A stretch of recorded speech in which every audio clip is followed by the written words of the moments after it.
Hello, Trà Vinh xin chào các bạn. Hôm nay thì mình chia sẻ một cái cách làm bánh chuối chiên kiểu mới nè. Giòn rụm luôn và để cả ngày nó cũng không có bị sẹp. Đặc biệt chỉ cần một loại bột mì duy nhất thôi. Ai cũng sẽ làm thành công ngon miệng với món chuối chiên giòn tại nhà. Thì bây giờ mời các bạn mình cùng xem luôn nè. Đầu tiên là mình dùng ở đây 300g bột mì đa dụng là 2 chén.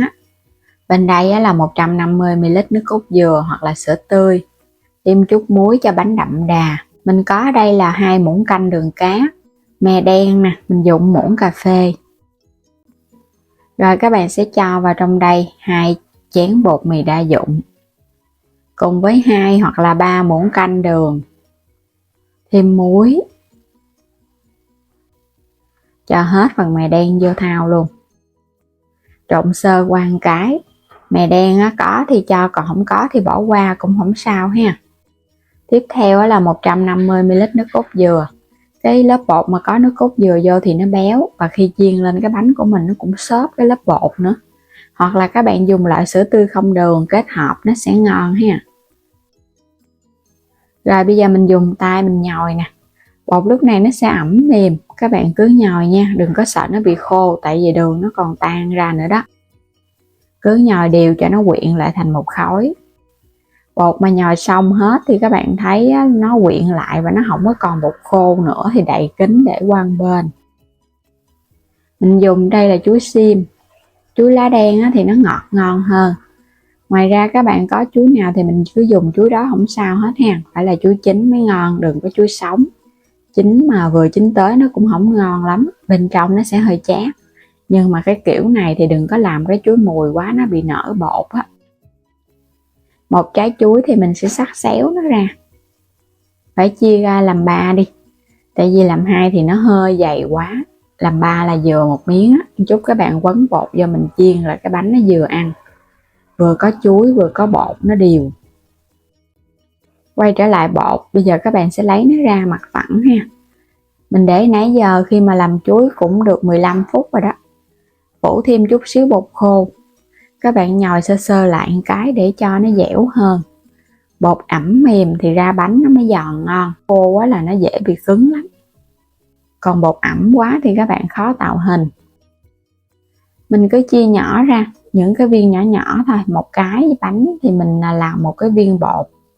Phủ thêm chút xíu bột khô. Rồi cái vo tròn lại.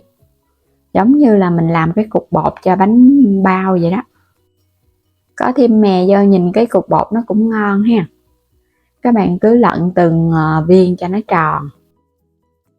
Rồi bây giờ phủ thêm chút xíu bột khô nè. Sẽ đè nó xuống rồi cán mỏng ra. Cán nhớ phủ bột khô chứ không thôi nó dính.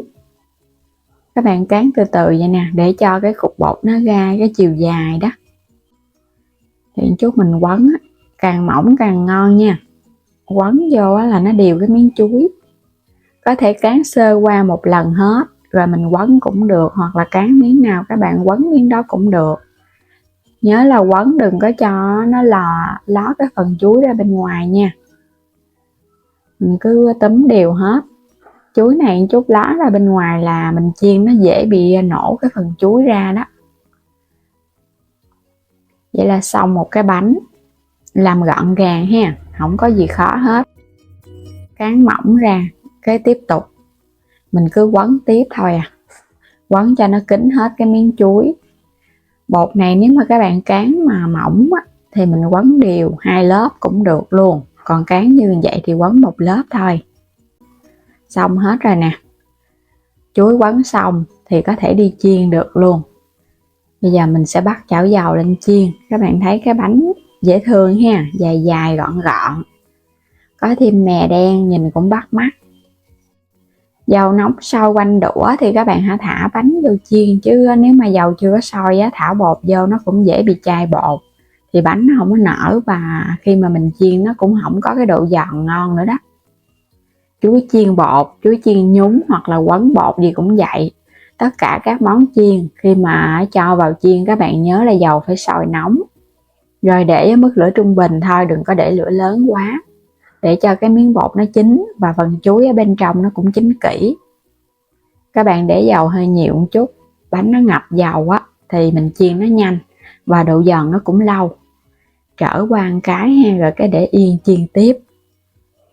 Lúc này thì mình thấy gấp vô chiếc đũa nó hơi cứng rồi nè, nó cứng tay hơn lúc ban đầu rồi đó, là nó bắt đầu có cái độ giòn. Vẫn chiên cho nó vàng đều hai mặt. Bánh sau khi mà vàng đều hai mặt vừa ý thì các bạn thấy được là mình sẽ vớt nó lên để cho nó ráo dầu.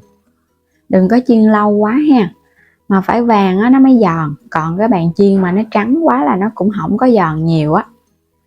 Mình vớt lên hết rồi cái thả tiếp cái phần bánh còn lại vô cái chiên tiếp tục. Cái bánh bột mì này chiên lửa vừa vừa thôi ha, chứ các bạn chiên lửa áp quá là chuối ở bên trong nó chín không kịp. Để cho nó ráo dầu thì mình sẽ cho qua một bên nè, chiên tiếp cho đến hết. Bánh giòn rụm luôn, cực kỳ ngon. Ráo dầu khô, mặt nó không có bị ẩm nè. Mình không cần phải để qua miếng giấy thấm dầu luôn á, mà cái phần bánh của mình nó vẫn khô ráo. Nhìn nó không có bóng dầu giống như các bạn dùng cái phần bột mà pha nhúng. Nhìn ngon quá chừng luôn. Cái vỏ này có thể áp dụng cho bánh xếp nhân mặn ha, bánh hoa dạ, bánh xếp, hoặc là kết hợp với bánh bao chiên cũng ngon luôn. Nhưng mà bánh này thì phần bột nó giòn, mình phải làm thật là mỏng nó mới ngon, không có cần bột nở đó. Còn các bạn làm bánh bao thì phải có một chút bột nở để cho bột nó nở ra, bánh nó mới xốp. Mình thấy cái vỏ bột này làm hoành thánh cũng ngon luôn, quá chừng ngon. Giòn ở bên ngoài, xốp ở bên trong, cực kỳ giòn luôn á, nó bóc bóc luôn. Chuối chiên lên là mình thấy nó thơm phức cái mùi chuối kết hợp thêm bột mì nữa. Làm kiểu này mình thấy rất là nhanh, không có cần phải pha bột rồi cái mình nhúng tới nhúng lui 2 lần. Và cái cách nhúng thì thấy nó cũng mềm. Còn cái cách làm này chỉ tốn công chút xíu, mình cán bột thôi mà ra cái bánh nó giòn cả ngày, nó không có bị mềm. Bột rất là giòn luôn các bạn. Có nước cốt dừa vô quá thơm phức Bẻ ra bên trong nè, chuối và bột nó quyện đều thì ăn nó cũng ngon, nó không có ngán đâu. Chuối chiên là mình thấy ai cũng rất là thích luôn và dễ ăn nữa. Đặc biệt là những trẻ nhỏ rất là mê các cái món ăn vặt vậy nè, có thêm chuối nó ngọt ngọt. Lớp bột mình có cho thêm đường nên là ăn cũng ngọt đậm đà, thơm phức Nếu mà không dùng nước cốt dừa thì cái bột của mình nó sẽ không được béo, chiên lên nó cũng không thơm bằng ha. Còn các bạn có thêm nước cốt dừa hoặc là sữa tươi thì chiên lên nó giòn và nó cũng thơm. Và bây giờ cảm ơn các bạn đã theo dõi hết video của mình. Nếu chưa đăng ký kênh thì vui lòng đăng ký ủng hộ kênh Alo Trà Vinh và Alo Trà Vinh 2 nha.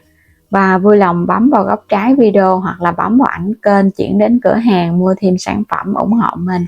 Xin chào tạm biệt, hẹn gặp lại các bạn ở những video tiếp theo.